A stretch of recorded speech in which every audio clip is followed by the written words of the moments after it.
ओम नमः शिवाय। नमो हरिहंताणं, नमो सिद्धाणं, नमो आयरियाणं, नमो वज्रायाणं, नमो लोके सौवसाहुणम्।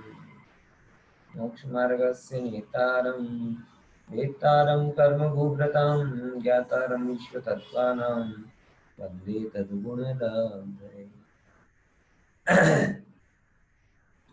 मोक्ष मार्ग मोक्ष शास्त्र में अपन भाव दीपिका ग्रंथ के हिसाब से जिस विषय पर चर्चा कर रहे हैं वो बड़ा अद्भुत है। ये विषय मैं इसलिए विस्तार से ले रहा हूँ क्योंकि मुझे खुद बहुत समय तक इस विषय में डाउट रहा था और बहुत क्लियर नहीं हो पाया था कि वो गति के परिणाम में और आयु के परिणाम में भेद कैसे करे, बराबर ना। इसके लिए तब तक मुझे दुविधा रही जब तक मेरे हाथ में भाव दीपिका ग्रंथ नहीं आया। और जैसे ये भाव दीपिका ग्रंथ आया उसमें इतना विस्तार से चार गति नाम कर्म का वर्णन पड़ा, तब जाके ख्याल में आया कि ये चार प्रकार के जो औदैहिक भाव कहे हैं ये कैसे होते हैं। इसीलिए मैं वो शेयर करने का लोभ दबा नहीं पा रहा और इसीलिए मैं आपसे चर्चा में ये सब बातें विस्तार से थोड़ी करने की कोशिश कर रहा हूँ जिससे कि आप लोगों को दुविधा ना हो। हमने उसमें सबसे पहले क्या कहते हैं, कौन सा, मनुष्य गति नाम कर्म के कुछ चिन्ह समझ लिए थे, है ना। और मनुष्य गति नाम कर्म में आपने ये समझने की कोशिश की होगी कि नाम का मनुष्य होना और काम का मनुष्य होना दोनों में कितने कॉमन कितना अंतर है। नाम के मनुष्य तो इन गुणों से रहित भी होते हैं लेकिन काम के मनुष्य इन गुणों सहित होते हैं और तत्व ज्ञान के बल से इन गुणों में भी विशिष्टता ले आते हैं। ये उस मनुष्य गति नाम कर्म का कारण है, बराबर। कल हमने लास्ट में पूरा पढ़ दिया था। इसमें किसी को कोई तकलीफ हो रही हो तो दिख रहा है ना, कोई तकलीफ हो तो पूछे, नहीं तो अपन थोड़ा त्रेंच गति नाम कर्म की चर्चा चालू करते हैं। है किसी को है शंका इस विषय में? नहीं तो अपन त्रेंच गति नाम कर पूछें। नहीं है सर। चलो, अब त्रेंच गति के भाव कहते हैं, बराबर। तो क्या कहते हैं देखो, अभी बहुत सारे गुण आपको अपने अंदर दिखाई देंगे। ये इस बात की बताता है कि क्योंकि देखो एक और बात है, आयु चेंज नहीं होती लेकिन गति नाम कर्म के भाव चेंज होते रहते हैं। कहने का तात्पर्य यह है कि अगर मनुष्य शरीर वाला है तो जन्म से लेकर मरण तक मनुष्य ही रहेगा, लेकिन मनुष्य गति नाम कर्म वाला मनुष्य ही रहे ऐसा नहीं है। उसके लिए क्योंकि औदैहिक भाव है और वो तो बदल जाता है। उसे त्रेंच गति नाम कर्म का भी वो दिया जाए, उसे नरक गति नाम कर्म का भी वो दिया जाए, उसे और भी किसी प्रकार के गति नाम कर्म का उदय आ सकता है। तो कब आप किस गति में हैं भाव रूप में, वो आपको ये प्रकरण समझने से पढ़ने के बाद में पता चल जाएगा। मैं अपेक्षा रखता हूं कि ये जो मैं बता रहा हूं आप लोग जरा उसे रेफर कीजिए। भाव दीपिका ग्रंथ में है, गुजराती में भी शायद अवेलेबल है। मैं तो ये मुझे जो पुराना मेरे पास पीडीएफ है वो मेरे पास है। गुजराती में भी अवेलेबल है, नहीं तो हिंदी में भी अवेलेबल है। आप उसके हिसाब से रेफर जरूर कीजिए क्योंकि मैं बहुत जल्दी में ले रहा हूँ, क्योंकि इतना ज्यादा समय भी नहीं है ना, तो बहुत जल्दी में ले रहा हूँ। लेकिन आप बड़ी गहराई से और गंभीरता से इन भावों को समझने की कोशिश कीजिए, ठीक है ना। देखो, त्रेंच गति नाम कर्म के उदय थे जीव त्रेंच गति पावे है, बराबर। त्रेंच गति के जैसे भाव होते हैं, तहाँ सर्वभाव त्रेंच जैसे हुए हैं। सारे भाव कैसे होते हैं? त्रेंच के जैसे। फिर क्या उसके एग्जाम्पल बताए, शिथिल उपयोगी हुए। पहले नंबर पे क्या बोला? उपयोग उसका शिथिल होता है, मतलब समझने नहीं पाता, समझने की कैपेसिटी उसकी थोड़ी कम होती है, इसीलिए उसे बोला शिथिल उपयोगी, बराबर। आप देखेंगे पशुओं को सिखाना हो या कुछ भी करना हो तो कितना लेट होता है, क्यों? क्योंकि उपयोग उनका उस रूप में एकाग्र नहीं होता, बराबर। फिर देखो, दूसरे नंबर की बात, धारणा ज्ञान करी हीन होए। क्या बोला कि इस जीव की दूसरी कैपेसिटी क्या होती है? धारणा ज्ञान। धारणा ज्ञान मतलब समझते हैं कि धारणा ज्ञान मतलब धारण करने की कैपेसिटी। आप लोग कल का सुना आज याद रखते हैं? रखते हैं ना? है? नहीं रखते तो हम कुछ नहीं कह रहे। दीपचंद जी साहब ने आपके लिए बोला है कि त्रियंच गति वाले जीव कहलाएंगे। अगर आप रिटेनिंग नहीं रखते हैं, याद नहीं रखते हैं, तो वहां पे मनुष्य नाम कर्म नहीं आता, वहां पे त्रियंच गति नाम कर्म हो जाता है। बराबर? तो हीन होता है। फिर देखो, स्व पर के मन वचन काय की प्रवृत्ति घना काल पर्यंत स्पष्ट याद ना रहे। स्वयं की जो मन वचन काय की प्रवृत्ति है वो ज्यादा समय तक याद नहीं रहती। क्या कर रहे हैं, जिसे मैंने कल आपको पहले भी बताया था कि अगर गाय घास खाती है तो भाई सोच सोच के नहीं खाती, अरे यार सुबह भी तो घास खाई थी, शाम को फिर घास खाए, उनको इतना याद नहीं रहता। उनकी जो स्वपर की प्रवृत्ति होती है वो बहुत समय तक एक सी नहीं रहती। यही इन तिरंच गति नाम कर्म वाले जीवों की खामी होती है। अब आगे, किंचित काल किंचित सी अस्पष्ट याद रहे, बहुत अल्पक्षेपसम होता है और थोड़ी बहुत ही उनको याद रहती है। बराबर? फिर देखो, ये बहुत इंपॉर्टेंट चीज है जो मनुष्यों को बहुत गहराई से समझनी चाहिए कि हे उपादे गुण दोष के ज्ञान रहित होए।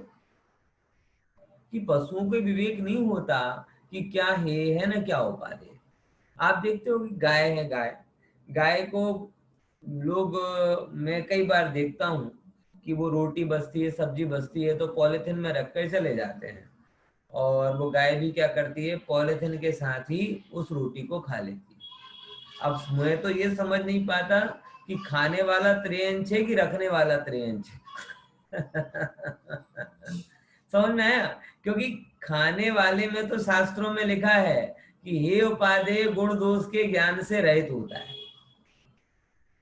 जो त्रियंच होते हैं ना, जैसे गाय है, उसे ये पता नहीं होता कि वो पॉलिथीन है ना रोटी ग्राय है, तो वो तो त्रियंच गति नाम कर्म के कारण है। लेकिन जो रखने वाले बेवकूफ हैं वो तो मनुष्य गति नाम कर्म वाले हैं ना, लेकिन उन्हें इतना ध्यान नहीं रहता कि भाई जिस हम सेवा करने के लिए जा रहे हैं, सेवा है जो भी है वटेवर, लेकिन उसमें इतना विवेक हम रखें कि इन्हीं वो रोटी खा रही हो तो पॉलिथीन उसमें ना रखें, पॉलिथीन अलग निकाल के रखें, क्योंकि वो पॉलिथीन खा लेगी तो मर जाएगी। वो फिर किलो किलो 15-20 किलो पॉलिथीन गाय के पेट से निकलती, उसको तो मतलब इतना विवेक नहीं रहता। जिस चीज में कुछ भी रस नहीं है उसको भी ग्रहण कर लेती है।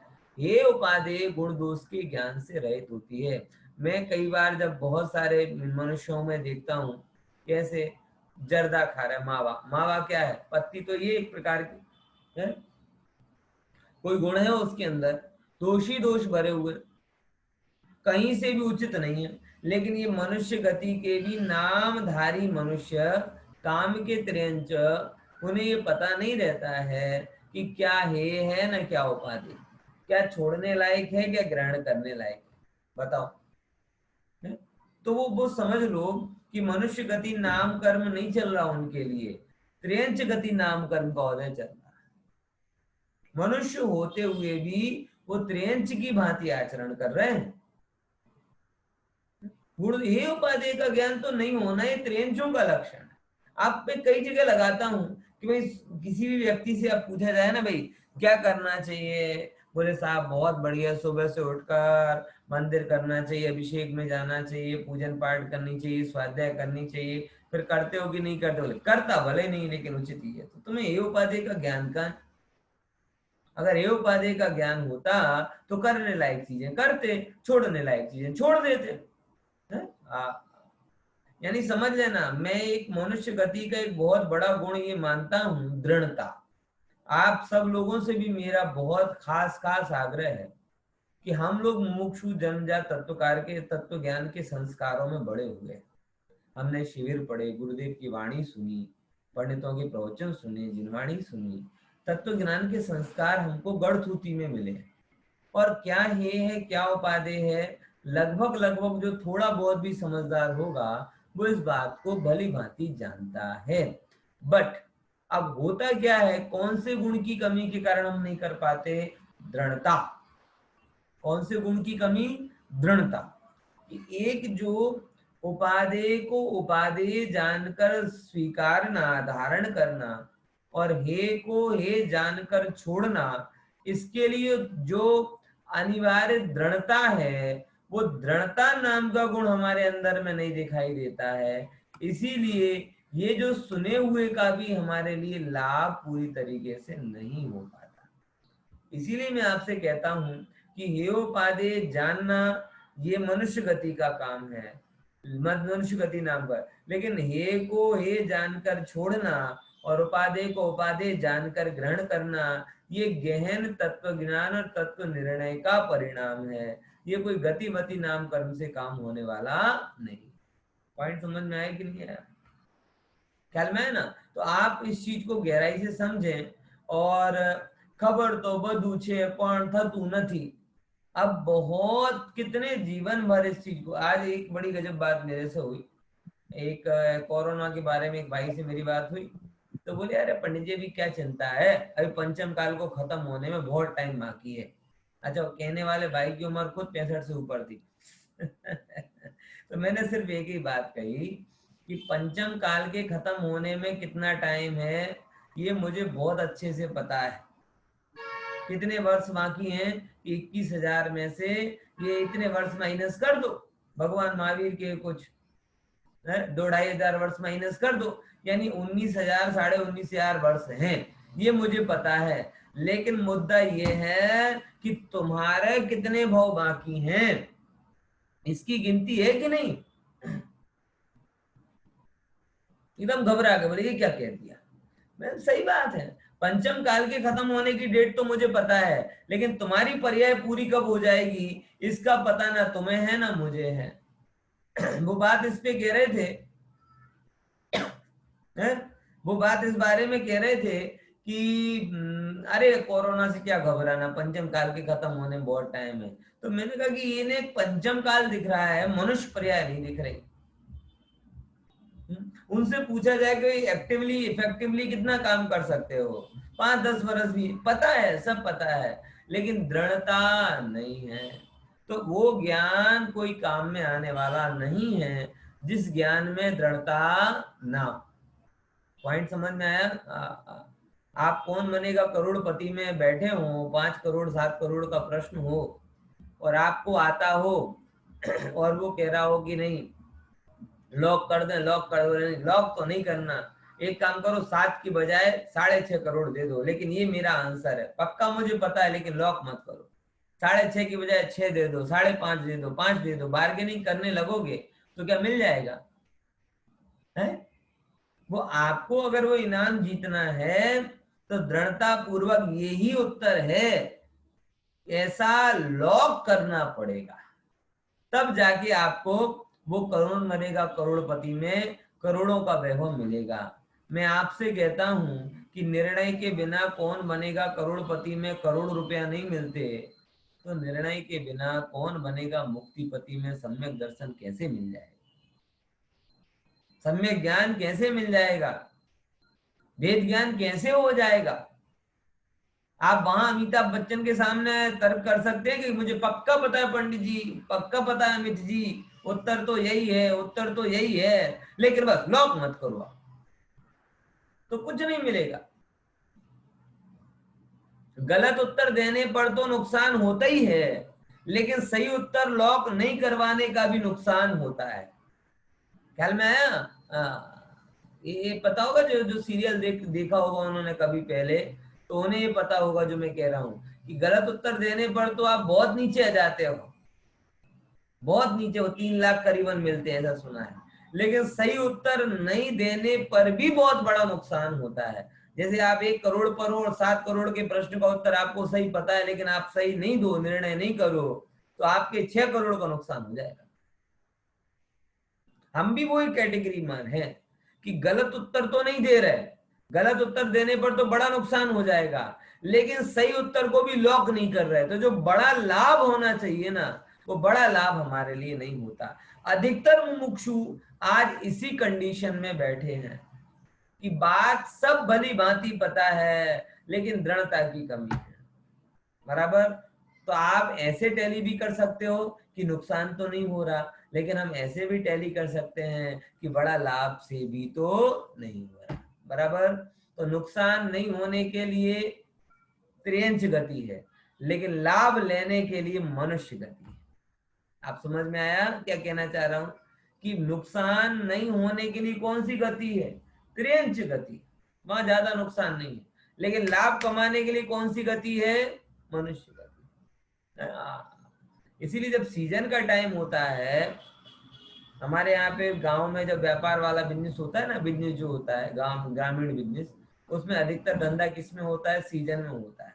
और हम लोग बहुत स्पष्टता के साथ में कहते हैं कि 4 महीना कमाओगे तो साल भर खाओगे, और 4 महीना नहीं कमाया तो साल भर तो कुछ नहीं होने वाला। और रियल बात, ये बात सही भी है। तो सीजन के टाइम कोई प्रमादी हो जाए तो बाकी समय तो खाने के वादे पड़ेंगे। ये मनुष्य पर्याय तत्व ज्ञान का सीजन।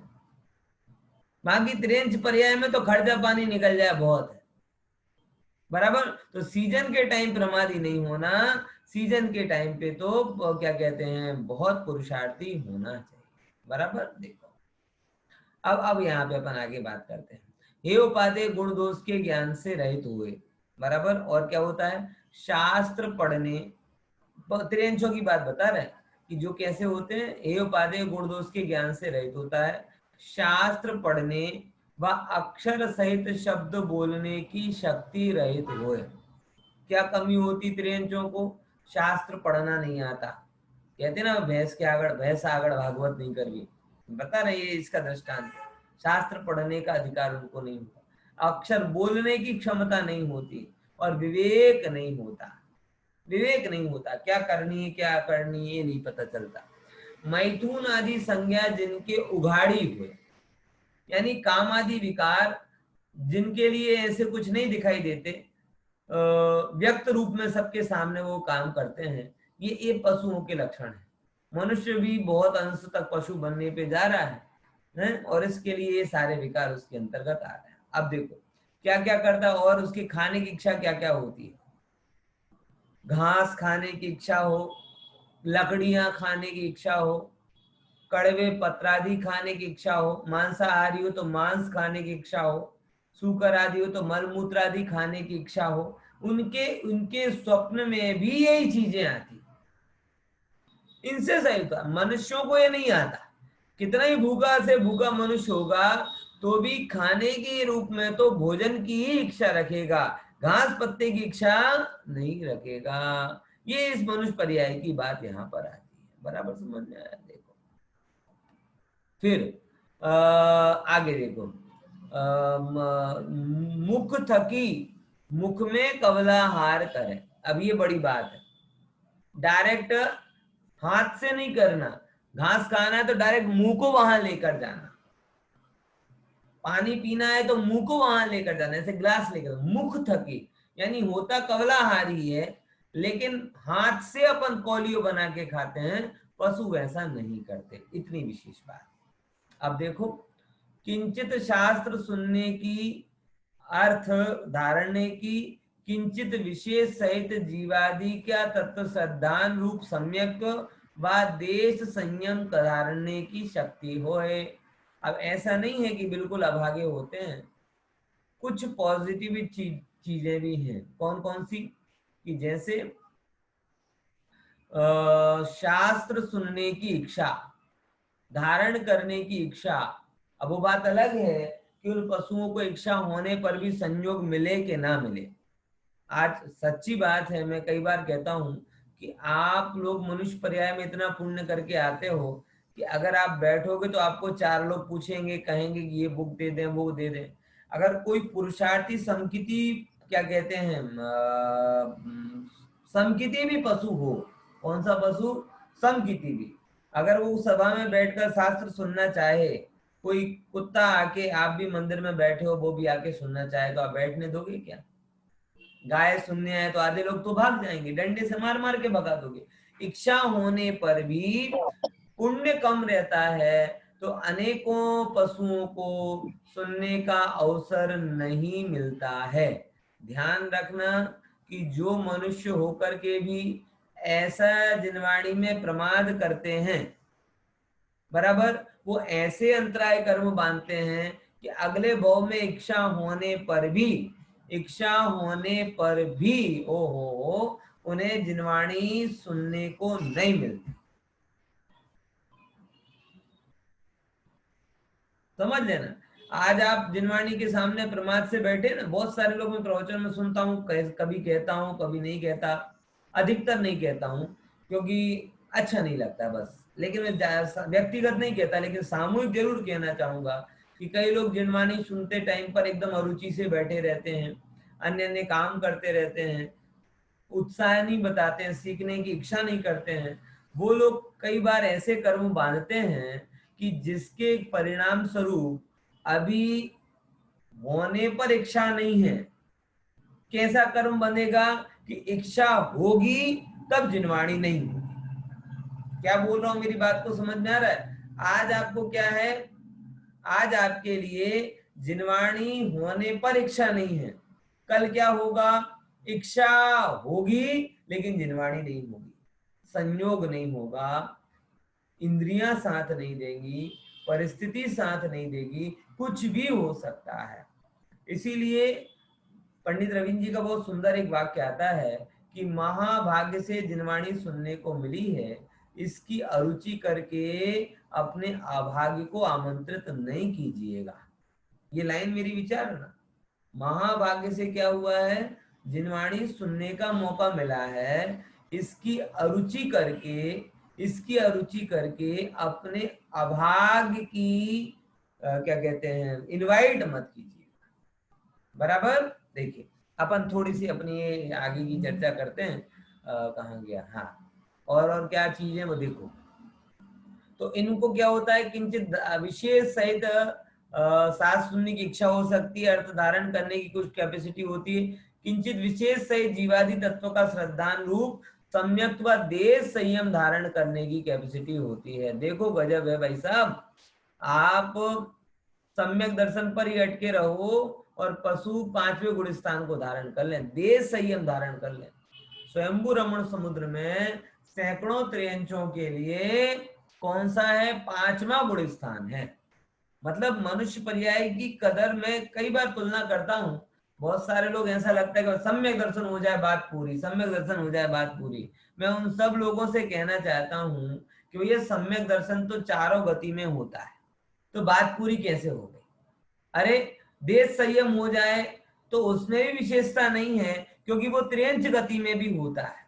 अगर मनुष्य पर्याय की सबसे बड़ी महिमा आपको चाहिए है तो नग्न दिगंबर रूप धारण करने की भावना रखना। एकमात्र यही एक चीज ऐसी है कि जो अन्यत्र अनुपलब्ध है और हमें सुलभ है।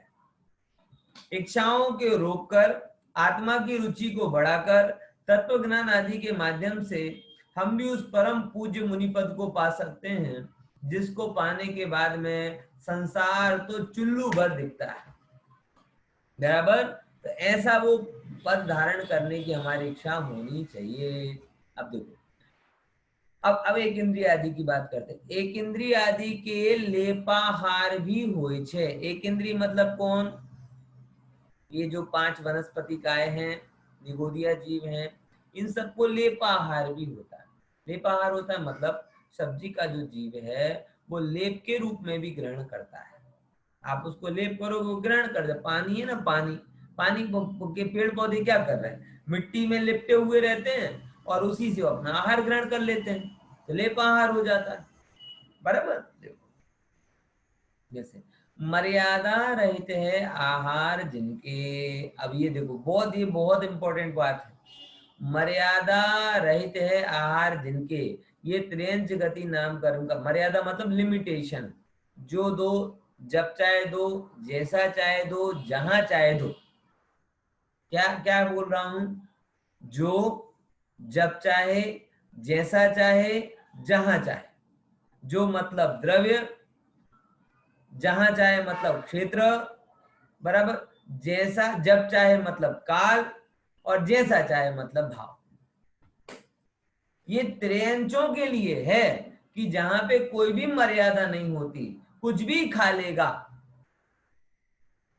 द्रव्य का भी विवेक नहीं रखता, क्षेत्र का भी विवेक नहीं रखता, कि जंगल में खाना है कि मंदिर में खाना है कि घर में खाना है कि कहीं पे भी खा लेगा, जब चाहे, जब जब मिलेगा, दिन में 10 बार मिलेगा तो 10 बार खा लेगा, 50 बार मिलेगा तो 50 बार खा लेगा, जैसा चाहे, सड़ा गला, पक्व कुपक्व, ये सब खा लेगा। ये जो चीजें जिसके लिए पेट नहीं है, मतलब पेट में जो भरा रहता है, वो ऐसा कोई मर्यादा रहित जिनके लिए होता है, वो पशु कहलाते हैं भाई साहब।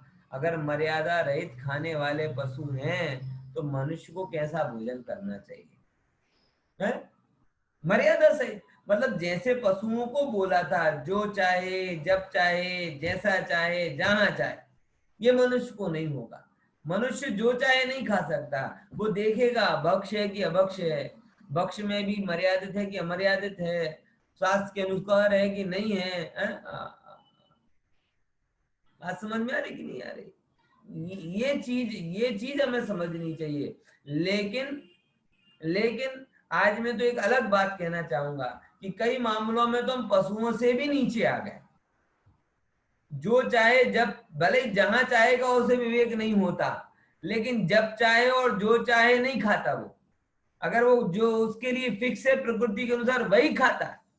लेकिन मनुष्य ऐसा नफट हो गया है कि इसने अपनी प्रकृति को ही भूल गया। इसके लिए कोई विवेक नहीं है, इसके लिए कोई मर्यादा नहीं। सच बताओ, मनुष्य का पूरा आहार सिस्टम एक शाकाहारी प्राणी से मिलता है। आप विचार करके देखो, जो जो भी कुदरत में शाकाहारी प्राणी हैं, उनके होंठ मिले हुए रहते हैं। गाय है, जितने भी आप देखोगे उनके होंठ कैसे होते हैं, मिले हुए रहते हैं, इसलिए वो ऐसे जीभ बाहर निकाल करके पानी नहीं पीते। और जो जो मांसाहारी प्राणी हैं, उनके दांत बड़े होते हैं, इसके कारण होंठ मिलते नहीं है, इसलिए हमेशा वो जीभ बाहर ऐसे लप लप करके पानी पीते हैं। मांसाहारी जीवों की आंख छोटी होती है, शाकाहारी जीवों की आंख बड़ी होती है। अगर आप देखेंगे तो मनुष्य प्रकृति से उसका पूरा जो एनाटॉमी है वो शाकाहारी के अनुसार ही है। लेकिन जो चाहे कि इसको ऐसी भूल पड़ी कि कोई भी शाकाहारी पशु मांसाहारी नहीं हुआ, लेकिन ये प्रकृति से शाकाहारी जीव ये मांसाहारी है। विवेक नहीं। और आज भी पता नहीं ये जो चाहे के नाम पर तो क्या क्या खा लेता है,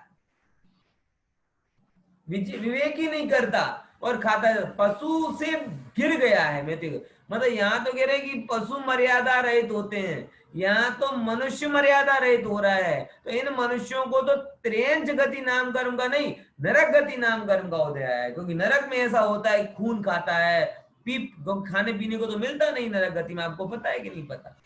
वो तो कुछ नहीं मिलता। तो क्या करते हैं, भूख लगती है तो वो वहां की मिट्टी, दुर्गंधित मिट्टी खाता है, जिसमें क्या कहते हैं, कीड़े मकोड़े हैं। वो वहां की वो नदी का पानी पीता है, वैतरणी नदी का, जिसमें बहुत भयंकर जीव होते हैं। तो जैसे मर्यादा रहित तो होकर ये इसके लिए त्रेंच गति का संयमित खाए तो मनुष्य का, मर्यादा रहित लेकिन प्रकृति के अनुसार खाए तो त्रेंच का, और मर्यादा भी छोड़ दे तो नरक गति नाम कर्म का होता है इसके लिए। ये समझ, पॉइंट समझ में आया कि नहीं आया? ऐसे ही खाने की भी मर्यादा होनी चाहिए। ये तो वस्तु की मर्यादा ली, कितनी बार खाना भैया, इस शरीर के लिए कितना जरूरी है? ना ना पंडित जी 2 कलाक में खाओ જોઈએ, ये सारी जो आपकी गणित है ना सब फेल हो चुकी है। आप लेटेस्ट रिसर्च देखेंगे तो लेटेस्ट रिसर्च में सब बताया जा रहा है, ये 4-4 कलाक में खाने की पद्धति ने पूरे मनुष्य के सिस्टम को बिगाड़ दिया।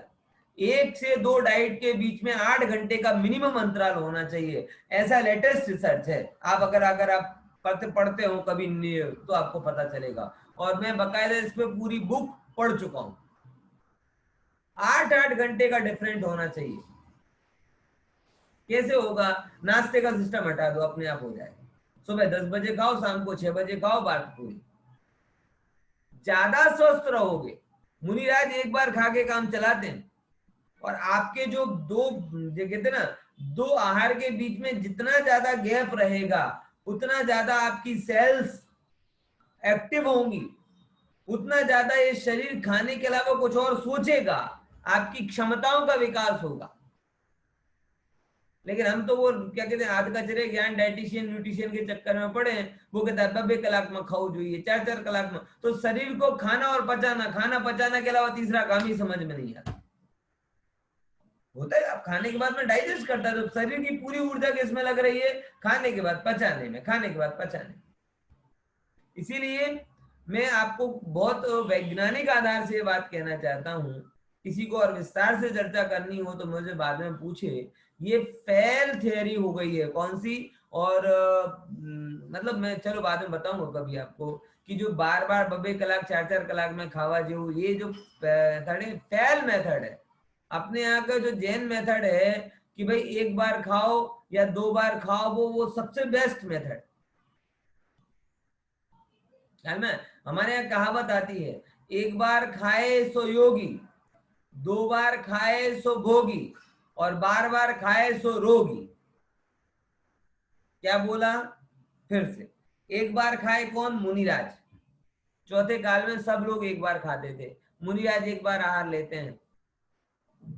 1 बार खाए सो योगी, योगी जीव है, उसको इच्छा नहीं है। 2 बार चलो हम क्या करें, 1 बार में नहीं हो पाता है, तो कौन से 2 बार खा रहा है? 2 बार।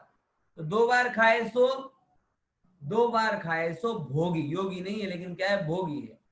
लेकिन बार बार खाए सो, नाश्ता कर ले, नाश्ता के बाद में फिर 12 बजे खाना खाए, फिर 2 बजे जूस पिए, फिर 4 बजे चाय पिए, फिर 6 बजे खाना खाए, फिर 8 बजे क्या कहते हैं, आइसक्रीम खाए, फिर 10 बजे ये करे, फिर वो करे। ये जो भी बातें हैं ना, ये हमारे रोग का लक्षण है। ये विचार मनुष्य गति के योग्य नहीं है, क्योंकि अमर्यादित हो गया। मैं आप सब लोगों से कहूंगा कि मर्यादित भोजन करना, वस्तु की मर्यादा, समय की मर्यादा, क्या कहते हैं, पदार्थ की मर्यादा, कितनी बार भोजन करना है उसकी मर्यादा, बराबर ख्याल में, ये सब चीजें मर्यादित हैं। और ये विवेक मनुष्यों को होना चाहिए। जिनको ये विवेक नहीं होता है वो पशु होते हैं। मैं देखो, विवेक तो हमें भी होता है, लेकिन हम हेल्थ के नाम पे, हाइजीन के नाम पे बहुत विचार कर लेते हैं, लेकिन धर्म के नाम पर विचार नहीं करते। ये हमारी सबसे बड़ी मर्यादा है। देख अब क्या कहते हैं, मर्यादा रहते आहार जिनके, प्रभाव, कांति तथा 5 इंद्रियों के सुख करी रहित होए छे। शरीर में क्या नहीं होता? तेज नहीं होता। 5 इंद्रियों का सुख जिनको नहीं होता, अब देखो क्या सुख मिल रहा है बेचारों को, ऐसे करके दुखी होते हैं। और क्या होता है? भय आए, भयादि के मिटावने का उपाय करी रहित हूं। आप सोचो जरा, एक कबूतर आवे, और कबूतर अगर कोई भय का प्रसंग आए तो कहाँ जाए? विचार करके देखो। वो भागेगा, लेकिन उसको हटाए कहाँ, मिटाए कहाँ? ना अस्त्र होते ना शस्त्र होते। आज मनुष्य शक्तिशाली शक्तिहीन है, लेकिन उसने विधि के द्वारा अस्त्र शस्त्र बना लिए, तो सामने शेर भी आ जाए तो भी भय को दूर करने का उपाय है। लेकिन हिरण है, हिरण, उसको कोई उपाय नहीं, उसे भागना ही है और कोई उपाय नहीं। चूहा है, अगर बिल्ली सामने आए तो क्या कर लेगा? कौन सा तोप का गोला लेकर आ जाएगा? तो भागना ही उसकी नियति। बिल्ली है तो कुत्ते से भागेगी, ऐसा ही नियम होता है, बराबर। इसीलिए देखो, ऐसी निराश्रित की दशा, सोना, बैठना, चलना, शब्द करना, काम सेवन इत्यादि सर्व शरीर की क्रिया यथायोग्य, ये पर्टिकुलर सबका जैसा सोना होता है वैसा है, चलना उठना बैठना जो जिस गति में जाता है वैसे काम करता है। अब देखो, मन का विकार, श्रवण, धारण, विचार सर्व ही हुए। देखो अब एक क्या अच्छी बात है उनकी, लेकिन वो अज्ञानता में हो रही है, इसीलिए अच्छी नहीं है। आप अगर विवेक पूर्वक करेंगे तो आपके लिए अच्छी। कौन सी बात? परिग्रह, संग्रह, वस्त्राभूषण, श्रृंगार आदि की इच्छा विचार कर रहे, मतलब उनको ऐसे विचार ही नहीं आते। गाय को कि भाई आज ज्यादा घास मिल रही है तो कल के लिए रखे, लेकिन तो भी उसके लिए कभी परिग्रह परिमाण नहीं बोला जाता। उसके यहाँ कोई रसोड़ा नहीं है, कोई वार्डरोब नहीं है, कोई भी कुछ नहीं। समझ में आया? कुछ भी नहीं है, लेकिन तो भी परिग्रह परिमाण नहीं कहलाए। क्यों? क्योंकि वो जो कुछ भी कर रहा है अज्ञानता में कर रहा है। और आप अगर विवेक से 10 जोड़ी कपड़े का भी, गाय के पास में एक जोड़ी कपड़ा भी नहीं है तो भी उसका परिग्रह परिमाण नहीं, और आपने 10 जोड़ी का भी नियम लिया तो आपका परिग्रह परिमाण व्रत हुआ आपका, उसका व्रत नहीं कहलाए। क्यों? क्योंकि उसको उस जाति के भाव ही नहीं होते। और आपकी कुदरती ऐसी इच्छा होती है, लेकिन आप तत्व ज्ञान के द्वारा क्या कर रहे हो? समाधान कर रहे हो। कोई सुकरी कुकरी लाली लिपस्टिक पाउडर नहीं लगाती, लेकिन तो भी उसे कुशील का या सील का फल नहीं मिलेगा, क्योंकि अज्ञानता है। और माताएं बहनें अगर ये निर्णय लें कि भाई ये तन तो हाड़ मांस का बना हुआ है, इसको सजा के क्या करना है, तो उनके लिए सील का गुण लगेगा। क्यों? क्योंकि उनके अंदर में इच्छा होती है, लेकिन तत्व ज्ञान के माध्यम से समाधान करते हैं, और इनको ऐसी इच्छा ही नहीं होती है। ये अगर नहीं करते हैं मतलब सब व्रती हो गए, ऐसा नहीं है, इनको इस जाति के भाव ही नहीं होते। इसीलिए कई बार ये बात जो कहते हैं ना कि भाई नहीं कर रहे, बेचारे भिखारी हैं, उन्हें तो बहुत पुण्य बनता होगा, कोई पुण्य वुण्य नहीं बनता। नहीं करने मात्र से पुण्य नहीं बनता भाई साहब, अनुचित है ये अंदर में बैठे तब जाके पुण्य बनेगा। धर्म की बात तो बहुत दूर है। अब देखो और क्या कहते हैं, घर मंडप आदि विषय रहने की इच्छा करी रहे तो है, घर होते ही नहीं। अब बताओ, गजब है ना, समझ गए ना इसको भी? घर नहीं होना अपने तो अनगारी साधु होते हैं, लेकिन यहाँ कह रहे हैं पशुओं को भी घर नहीं है, क्योंकि उनको उस जाति की इच्छा ही नहीं होती। माता पिता आदि ते भी व माता पिता એટલે दोनों होते हैं। पंचेंद्रिय होगा तो गर्भज भी हो सकता है, अंडज भी हो सकता है, और नहीं तो 4 इंद्रिय तक हो तो सम्मोचन है। अब देखो, अरे यथा योग्य जिनके कषाय होए, जीवन का मारना ना मारना तिनके विचार रहित होए, कोई विचार ही नहीं होता, कोई कोई पर्याय के बस थकी तिनके जीवन का मारना व मरना होए। सिंह हो गया तो मार दिया, हिरण हो गया तो मर गया, कोई और विवेक नहीं। जैसी पर्याय पावे तैसा ही भाव होए। ठावर काय मतलब जो पर्याय में जाते हैं वैसे भाव हो जाते हैं। एक इंद्री में गया तो चलने मिलने आदि सब शक्ति से रहे इत्यादि जो जो भी हम देखते हैं, आप सब पढ़ लीजिए, ये ख्याल में आ रहा होगा। ये सब त्रियंच गति नाम कर्म के हैं। बड़ी पराधीनता और बड़ी दुख की दशा है। ऐसा विवेक शून्य जिनका जीवन है वो मनुष्य